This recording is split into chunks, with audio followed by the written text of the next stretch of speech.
Room on the Broom by Julia Donaldson and Axel Scheffler.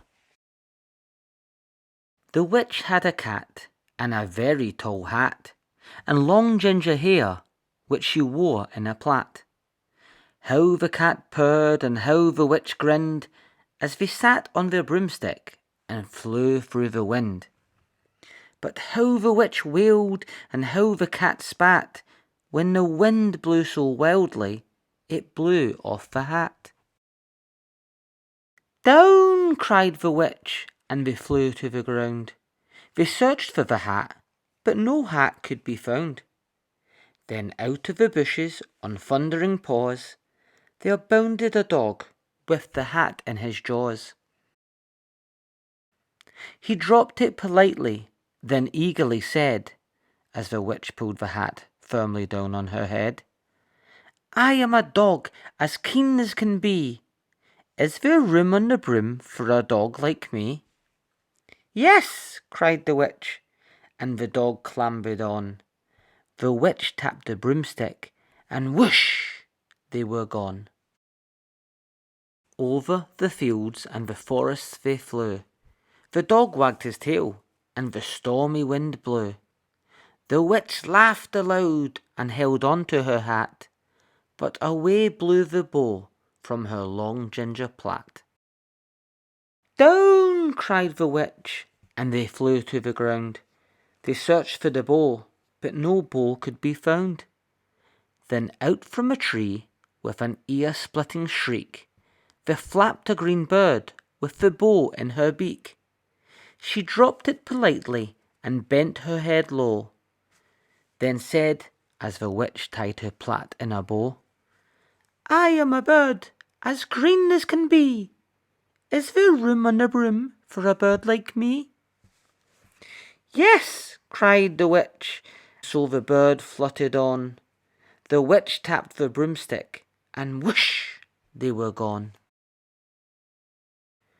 Over the reeds and the rivers they flew. The bird shrieked with glee, and the stormy wind blew. They shot through the sky to the back of beyond. The witch clutched her bow, but let go of her wand. "Down!" cried the witch, and they flew to the ground. They searched for the wand, but no wand could be found. Then all of a sudden, from out of a pond, leapt a dripping wet frog with a dripping wet wand. He dropped it politely, then said with a croak, as the witch dried the wand on a fold of her cloak, "I am a frog as clean as can be. Is there room on the broom for a frog like me?" "Yes," cried the witch, so the frog bounded on. The witch tapped her broomstick, and whoosh, they were gone. Over the moors and the mountains they flew. The frog jumped for joy, and the broom snapped in two.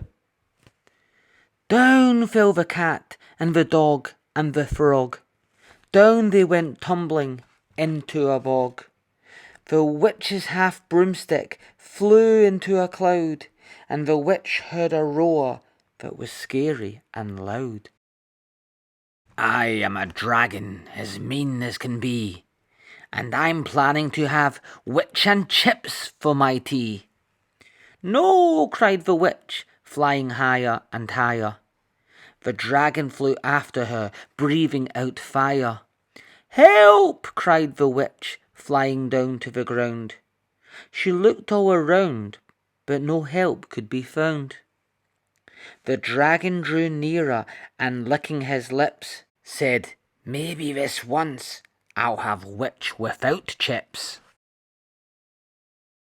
But just as he planned to begin on his feast, from out of a ditch rose a horrible beast. It was tall, dark and sticky, and feathered and furred.